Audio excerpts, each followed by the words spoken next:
A defending Wimbledon champion just lost her serve 4 times in one set to a woman ranked outside the top 30, playing her first ever match against her on grass. That is not a slump. That is a dethroning. And it happened on the same court where the champion had celebrated with a trophy exactly 1 year earlier. Stay with me. 2 a.m. A hotel room in Wimbledon Village.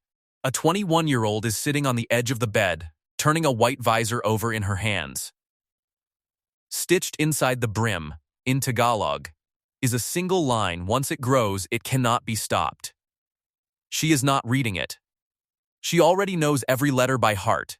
She just needs to touch it before she sleeps, the way she has before every match this tournament. Tomorrow, she plays the best player of her generation. Again, and this time there is no element of surprise left to hide behind. Center Court, All England Club. Saturday, July 4th, 2026.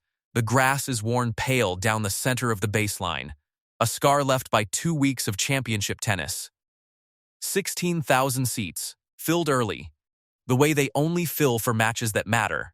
Somewhere in among them, a small, loud pocket of red, yellow, and blue flags that has no business being this far into the tournament, waving anyway.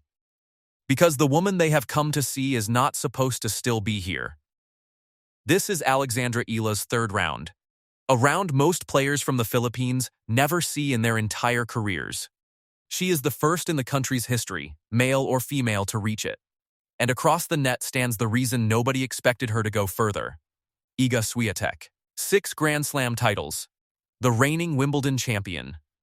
A resume built to end stories exactly like this one, early, quietly, before they can become a headline. Something has to give. 2 years ago, almost nobody outside tennis knew her name. Then came Miami. A qualifier from Manila walked onto a hard court against the best player in the world and won in straight sets. 6-2, 7-5. A result so unlikely that broadcasters had to stop and explain who she even was, mid-match, to viewers who had never heard the name before. From there, the rise was not loud. It was relentless. A WTA 125 title in Birmingham. Wins over 5 different top 10 opponents in less than 18 months. A ranking climbing from outside the top 100 into the world's top 30 on a curve most careers take 5 years to draw. She trains an ocean away from home, at Rafael Nadal's academy in Mallorca, sharpening a flat, early-timed swing built to punish anyone who gives her rhythm. By the time she landed at Wimbledon this year, seeded 29th, she was not a surprise anymore. She was a threat with a track record. And 2 rounds in, she had already beaten the very player who had just knocked Serena Williams out of the tournament. That is the peak. Now watch what almost stopped her from ever reaching Świątek at all. Round 2, Maya Joint, the same player who had ended Serena Williams' Wimbledon days earlier. Eala drops the first set, 3-6. Not from nerves. From a genuinely better opponent finding her range on a surface neither of them had truly proven themselves on before this tournament. For a set and a half, it looks like the story is about to write itself the wrong way. Promising Filipina. Brave run.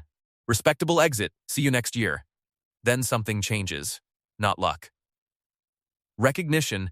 Eala starts reading Joint's patterns half a beat earlier than before. The errors that flew off her racket in the first set start landing in, one after another. 6-2. Then 6-0. A complete bagel to close it out, in front of a crowd that had shown up expecting a fight and got a statement instead. No fist pumps. No shouting into the stands. She just stood there for a second, letting it land quietly, the way people do when the relief is bigger than the celebration. Here is the paradox at the center of this whole story. That near loss is exactly what made the Świątek match dangerous for Świątek. A 3-set battle against a dangerous, unpredictable mover, closed out with a 6-0 set, is not a sign of fragility. It is a sign of a player finding a gear under real pressure, on the exact surface where the biggest test of her career was waiting 2 days later. The setback did not cost her anything in the end. If anything, It built the machine that would take the court against the champion. And that machine was about to face a version of Świątek that had already been cracking for months. Because 2026 had taken pieces off the champion long before Eala ever got near her. It started in Miami, with an early loss to Magda Linette that nobody saw coming. Then came a split from the coach who had guided her through most of her major titles. A change that unsettled a game built on discipline and routine. Rybakina beat her in Melbourne. Andreeva beat her in Stuttgart. In Madrid, in front of her home continent, she had to retire mid-tournament. Unwell, unable to finish what she started. Roland Garros, the tournament she had once made look like her personal property for 4 straight years, ended in a shock 4th-round exit that stunned the sport.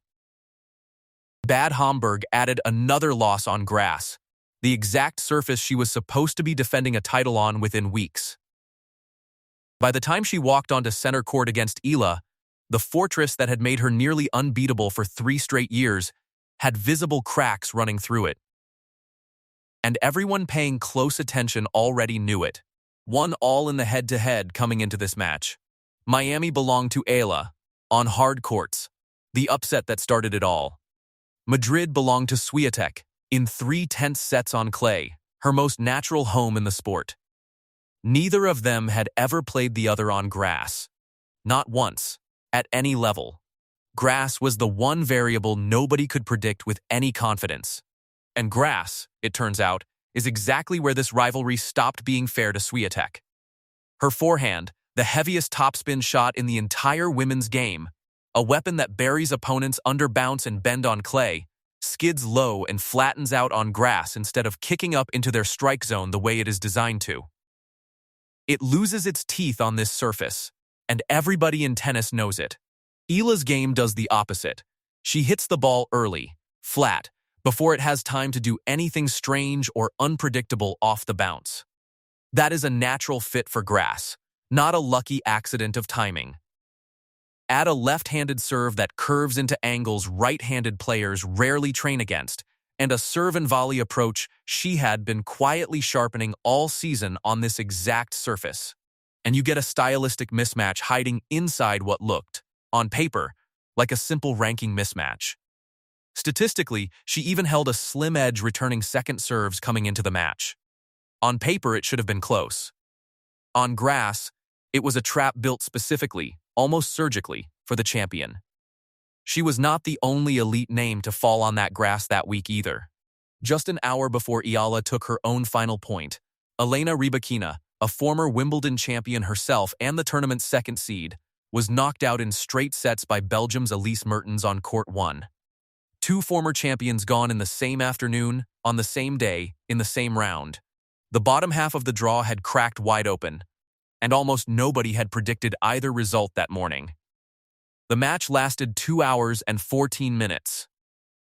The first set alone took 84 minutes and ended in a marathon tiebreak that stretched all the way to 11-9, with Świątek serving to survive it twice, and failing to close it out both times. The second set never let her breathe after that. Eala broke serve early and never allowed the champion to find any rhythm to climb back into the match. Final score, 7-6, 6-2. Eala falls to her knees on the grass, rolls onto her back on the same center court where her opponent had celebrated a title 12 months earlier. She said it herself, once she could speak again through the tears, that this moment was for the little girls back home who never had a reason before now to think tennis was theirs to dream about.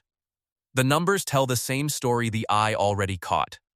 Eala finished the match having won more of the total points played, and she converted more than half of her breakpoint chances while saving the vast majority of the ones she faced. Świątek's game produced plenty of clean winners too, but it came bundled with far more unforced errors than a champion of her caliber usually allows herself, especially in a match this important. It was not a fluke built on one lucky set. It was a full match, won on merit, point by point. Watch the stands during that final point and you start to understand why this story travels so far past the sport itself. It is not really about a forehand or a single tiebreak. It is about a country of over 100 million people that has never once produced a tennis star at this level. watching a 21-year-old do it on the single biggest court the sport has to offer.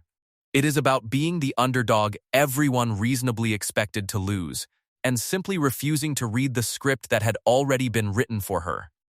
That feeling does not need translation into any language. Everyone watching has, at some point in their own life, been the one nobody picked first. Word of the win did not stay inside tennis for long. Manny Pacquiao, a national icon in his own right back home, publicly said how proud he was of her.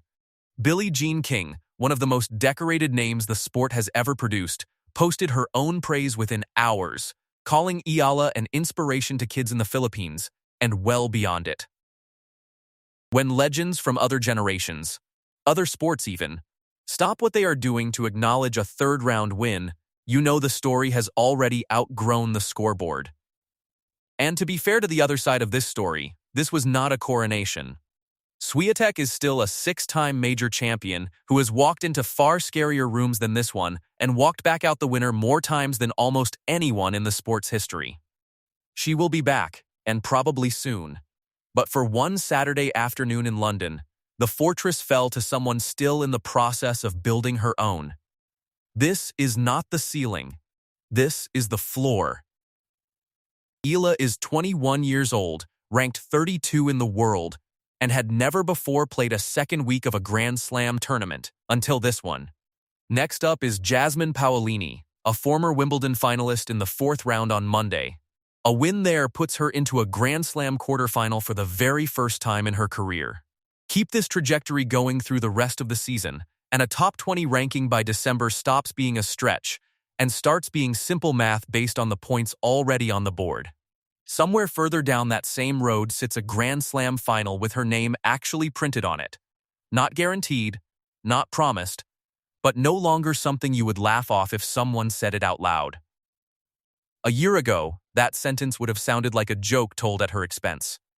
Today, it sounds like a prediction, and every match from here only adds more evidence to the case. A defending champion lost her serve 4 times in a single set, on the court where she was crowned 12 months before, to a woman who trains an ocean away from home and carries a visor stitched with a promise about things that, once they start growing, cannot be stopped. Now you know exactly why. So tell me, do you think Eala beats Paolini and reaches her first ever Grand Slam quarterfinal on Monday? Drop your prediction below before the match starts. In a few years, when everyone knows this name, you will want a record of when you knew first.